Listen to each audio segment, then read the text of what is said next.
Kali ini kita akan membahas perasaan merasa kaya. Perasaan kaya di dalam Al-Quran ini disebut dengan istilah istaghna. Kalimat istaghna salah satunya disebutkan di dalam surat Al-Alaq. Teman-teman bisa buka Al-Quran surat 96, surat Al-Alaq ayat 6, 7, dan 8. أعوذ بالله من الشيطان الرجيم بسم الله الرحمن الرحيم كلا إن الإنسان ليطغى كلا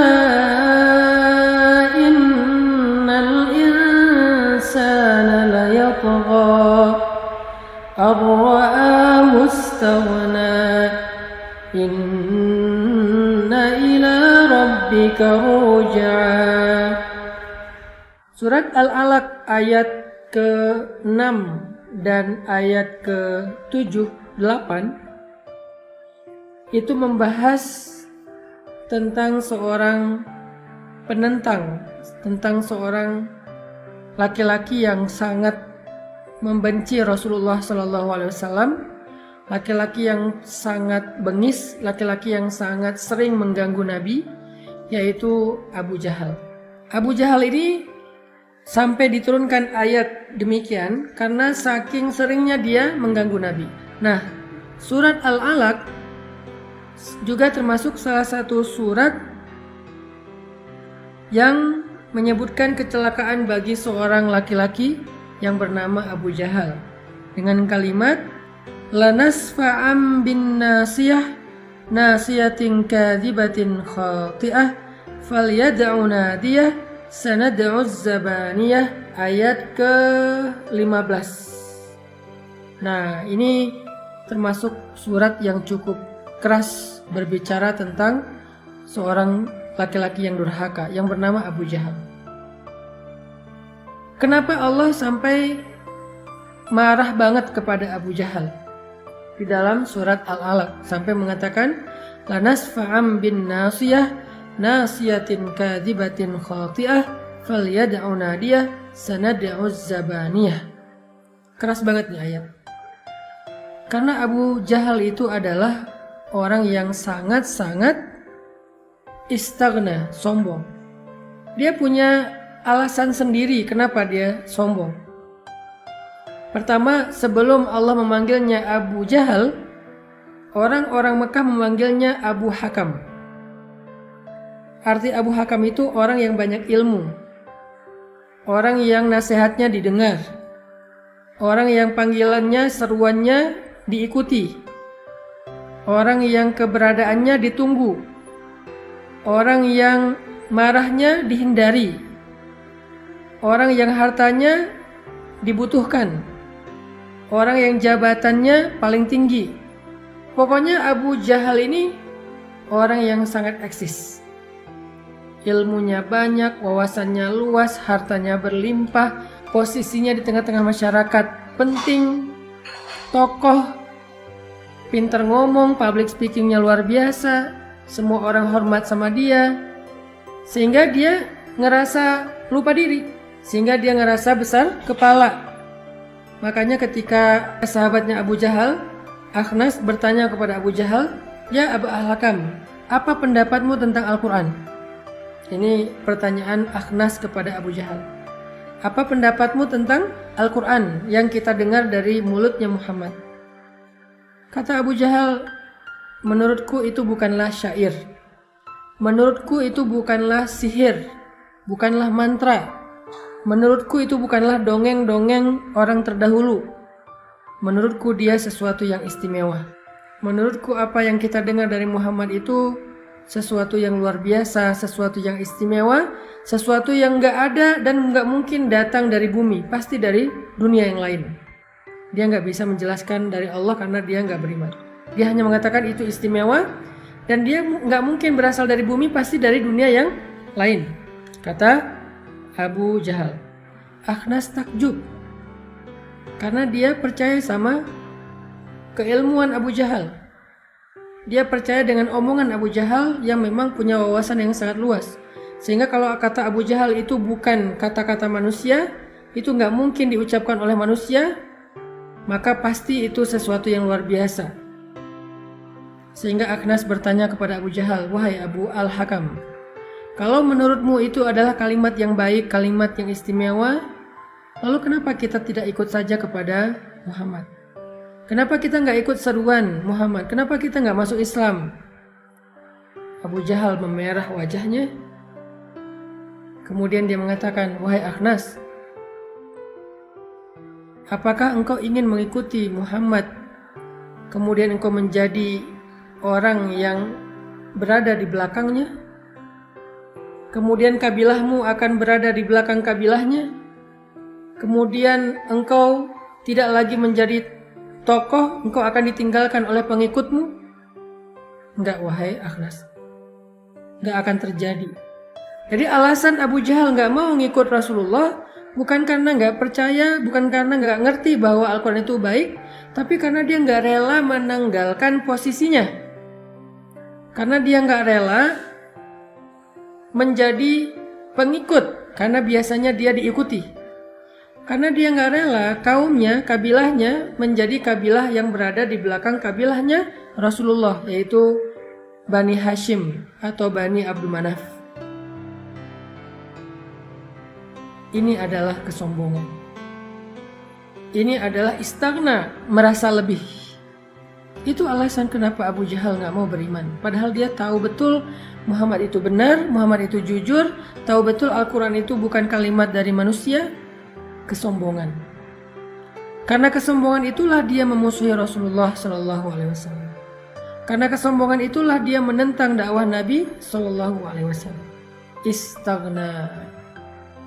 Makanya Allah berfirman, "Kalla innal insana layatgha ar-ra'ahu istaghna."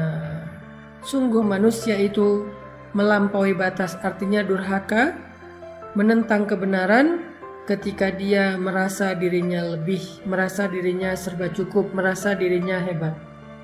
Allah marah kepada Abu Jahal. Kenapa Allah marah kepada Abu Jahal? Karena masyair, perasaannya yang salah. Bukan karena perilakunya dulu, perilaku belakangan. Nomor satunya karena perasaannya. Apa perasaan yang dirasakan oleh Abu Jahal? Perasaan sombong, perasaan hebat, perasaan lebih, perasaan gak butuh, perasaan ego, perasaan gengsi. Merasa dia punya wawasan lebih daripada Muhammad, merasa pengikutnya lebih daripada Muhammad, kekayaannya lebih daripada Muhammad, lebih senior daripada Muhammad. Pokoknya ngerasa lebih aja. Ngerasa punya segalanya dibandingkan dengan Rasulullah SAW. Itulah perasaannya Abu Jahal. Maka coba kita jadikan ini sebagai renungan untuk kita bersama. Apa alasan kita untuk menolak sebuah nasihat? Apa alasan kita untuk menolak masukan dari orang lain? Apa alasan kita untuk nggak mau berteman dengan seseorang? Apa alasan kita untuk menolak lamaran seseorang? Apa alasan kita untuk menjudge seseorang? Apa alasan kita untuk memarahi seseorang?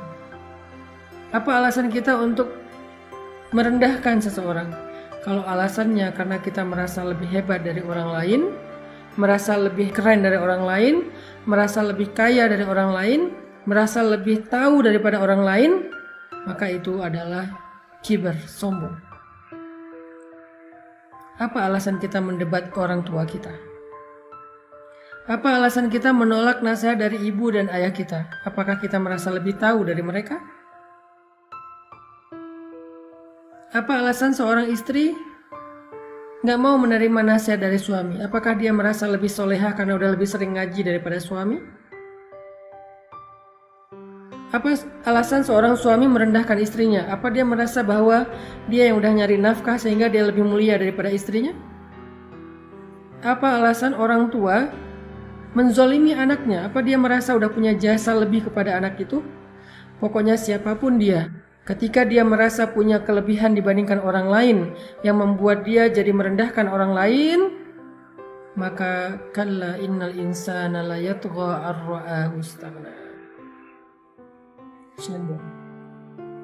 Apa kata-kata iblis? Ana khairum min, khalaqtani min nar wa khalaqtahu min tin. Aku lebih baik daripada Adam. Engkau ciptakan aku dari api dan engkau ciptakan dia dari tanah. Sedangkan api lebih mulia daripada tanah menurut iblis. Ditambah lagi dia ngerasa udah ribuan tahun beribadah bersama para malaikat, lebih senior daripada Adam. Kok tiba-tiba Adam yang jadi pemimpin, Adam yang jadi khalifah? Kenapa saya harus menjadi pengikutnya Adam? Saya lebih senior. Kenapa saya harus menjadi pengikutnya Adam padahal saya lebih baik? Merasa lebih. Bedanya dosa Adam dengan dosa iblis, Adam dosanya maksiat, iblis dosanya sombong. Nanti kita bisa lihat itu pada diri para sahabat. Teman-teman kalau baca sejarah sahabat, kan rata-rata sahabat yang masuk Islam itu dulunya di masa jahiliyah mereka orang-orang yang banyak dosa kan?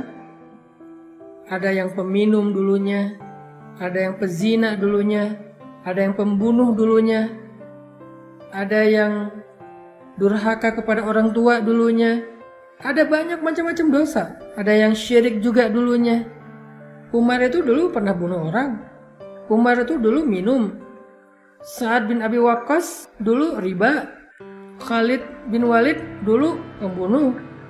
Amr bin As dulu riba juga. Banyak dari mereka yang punya masa lalu dosa-dosa besar. Dan sebagian besar mereka emang syirik. Kecuali beberapa orang doang yang hanif. Khadijah hanif, Ali hanif, Abu Bakar hanif. Tapi yang lain-lain pernah syirik, pernah menyembah berhala.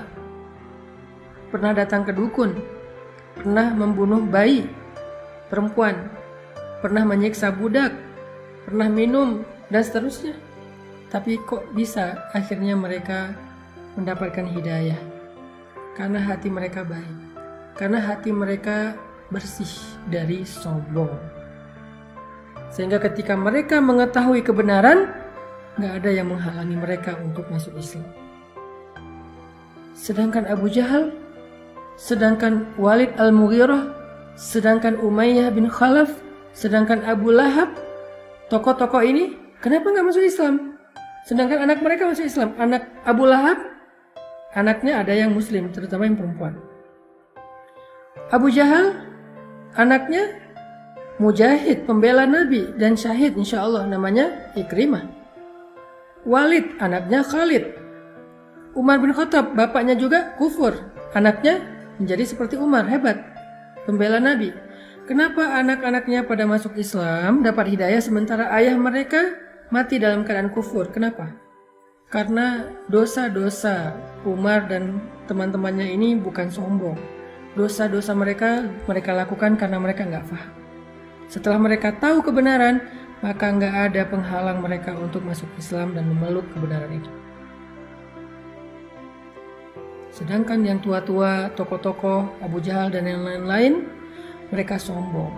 Walaupun mereka udah tahu kebenaran, kesombongan menghalangi mereka untuk mengakui kebenaran itu dan mengikutinya. Itulah bedanya Adam dan Iblis atau Umar dan Abu Jahal. Jadi Umar adalah orang yang pernah berdosa di masa lalu tapi dia nggak sombong. Abu Jahal adalah orang yang menolak kebenaran karena dia sombong. Merasa nggak butuh kepada Allah. Merasa nggak rela untuk menjadi pengikut Muhammad karena dianggap lebih junior, karena dianggap kabilahnya lebih kecil daripada kabilah Abu Jahal sendiri. Renungkan ini dalam kehidupan kita sehari-hari. Jangan sampai kita punya perasaan sombong kepada manusia, apalagi kepada Allah. Salah satu bentuk kesombongan kita kepada Allah itu adalah ketika kita berhenti berdoa. Bukan doa-doa yang berat, doa-doa sehari-hari aja. Kita makan, nggak memperhatikan doa makan. Di situ udah mulai ada rasa nggak butuh kepada Allah. Kita ngerasa baik-baik sajalah, nggak akan ada masalah, makan juga makanan yang sehat.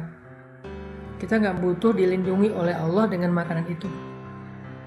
Bilang Bismillahirrahmanirrahim. Kenapa? Karena kalau saya nggak bilang bismillah, berarti saya nggak minta perlindungan Allah. Nanti setan ikut makan bareng saya. Nanti kalau keselak ada masalah, nanti dalam tubuh saya makanan ini bisa jadi penyakit. Ada sombong, nggak merasa butuh lagi sama Allah. Apalagi kalau kita udah merasa punya banyak ilmu, baru juga dikasih ilmu sedikit oleh Allah tentang masalah gizi, baru dikasih ilmu sedikit oleh Allah tentang masalah bisnis, baru dikasih ilmu sedikit oleh Allah tentang masalah psikologi, udah merasa pede, nggak lagi merasa butuh sama Allah, nggak mau lagi menggunakan Al-Quran sebagai panduan hidup. Huwa a'lamu bikum idh ansha'akum minal ard wa idh antum ajinnatun fi butuni ummahatikum, kata Allah. Dia udah ngerti banget tentang kalian. Sejak kalian diciptakan dari tanah yaitu Adam, atau sejak kalian menjadi janin di dalam rahim ibu kalian yaitu kita. Dia tahu tentang kalian zahir dan batin, termasuk jiwa kalian. Sehingga kalau ada yang bertanya kepada kita tentang penyakit jiwa, penyakit mental, harusnya dia kembalikan kepada Allah yaitu Al-Quran. Innal insan khuliqa halu'a, idza massahu syarr jazu'a, wa idza massahul khair manu'a. Manusia itu diciptakan dalam keadaan labil, keluh kesah, bipolar. Kalau lagi manik, wah seneng banget. Tapi kalau lagi down, keluh kesahnya sampai mau bunuh diri, kata Allah. Terus solusinya apa? Nah, giliran solusi, kadang kita merasa lebih tahu dari Allah, sehingga ketika diingatkan dengan ayat-ayat Allah, dengan frame agama, dengan konten-konten agama, kita merasa sombong untuk menerimanya, merasa kita lebih tahu daripada nasihat-nasihat ulama. Enggak, Allah sendiri yang bilang solusi dari bipolar, solusi dari skizofrenia, solusi dari penyakit mental amradul qulub adalah zikir. Ala bi dzikrillah tatmainnul qulub. Bukankah dengan mengingat Allah hati menjadi tenang? Udah zikir Ustadz? Belum. Ada orang yang merasa punya ilmu sains sedikit, penjelasan ilmiah tentang kejadian-kejadian semesta. Lalu ketika terjadi kejadian alam ini yang luar biasa, dia mengatakan ini fenomena alam, ini karena faktor ini, nggak mengambil hikmah tentang ini tanda-tanda dari Allah. Gerhana, oh gerhana itu secara teori begini, bukan tanda-tanda dari Allah. Ada awan, bentuknya apa? Oh bukan tanda-tanda dari Allah, ini cuman awan apa namanya, misal laut begini, gunung begitu, bumi begini, tanah begitu, dan seterusnya. Bagus, semua penjelasan ilmiah itu penting, tetapi nggak boleh putus di situ aja. Harus dinaikin lagi satu tingkatan, yaitu tentang belajar iman. Karena kalau ilmu nggak membuat kita lebih yakin kepada Allah, itu namanya wawasan. Saya bukan bilang nggak penting mencari ilmu, penting banget. Sains itu bagus, penting. Tapi harus ada kesimpulan iman setelah kita mendapatkan penjelasan saintis. Nggak boleh kita membedahnya secara saintifik, secara ilmiah, tetapi kemudian kesimpulannya ngambang, yaitu fenomena alam. Nggak boleh. Harus dikembalikan kepada Allah. Ada apa nih? Allah maunya apa nih? Apa pesan Allah di balik fenomena alam? Itu yang harus kita temukan. Itu belajar iman. Apa pesan Allah di balik fenomena alam? Apa pesan Allah di balik gerhana? Apa pesan Allah di balik musim dingin, musim panas, musim semi, musim gugur? Apa pesan Allah di balik terbitnya matahari di timur terbenam di barat? Apa pesan Allah di balik malam dan siang? Apa pesan Allah di balik gempa? Apa pesan Allah di balik badai dan seterusnya? Apa pesan Allah? Itu yang harus kita cari. Dalam lingkup yang lebih kecil, apa pesan Allah di balik masalah saya? Apa pesan Allah di balik kerugian ini, musibah ini? Itu yang harus kita cari. Tapi kalau kita nggak mau tahu itu, dan mau menyelesaikan semuanya, mau memahami semuanya dengan logika kita, merasa udah ngerti secara rumus dan teorinya, di situ kita nggak sengaja mulai muncul kibar, sombong. Dan sombong itulah yang menghalangi kita dari kebaikan. Jangan sombong kepada Allah. Bahkan jangan sombong kepada manusia. Sehingga kita nggak merendahkan siapapun. Nggak boleh. Mungkin kita punya kelebihan yang nggak dimiliki orang lain. Tapi jangan lupa, kita juga punya kekurangan yang nggak dimiliki orang lain. Mungkin kita merasa udah punya lebih banyak wawasan agama dibandingkan orang tua kita sejak kita belajar serius. Tapi jangan lupa, bisa jadi ibadah orang tua kita lebih banyak daripada kita yang cuma punya wawasan dan ilmu, karena dia udah lebih senior dan lebih banyak beribadah daripada kita. Makanya ada nasihat dari ulama, kalau kita melihat orang yang lebih tua dari kita, lihatlah bahwa dia lebih banyak beribadah daripada kita. Kalau kita melihat orang yang lebih muda dari kita, lihatlah bahwa dia lebih sedikit dosa daripada kita, karena kita udah lebih tua dan pastinya lebih banyak dosa. Selalu melihat kelebihan, sehingga gak sempat kita merasa lebih dari orang lain dan menyombongkan diri di hadapan orang lain.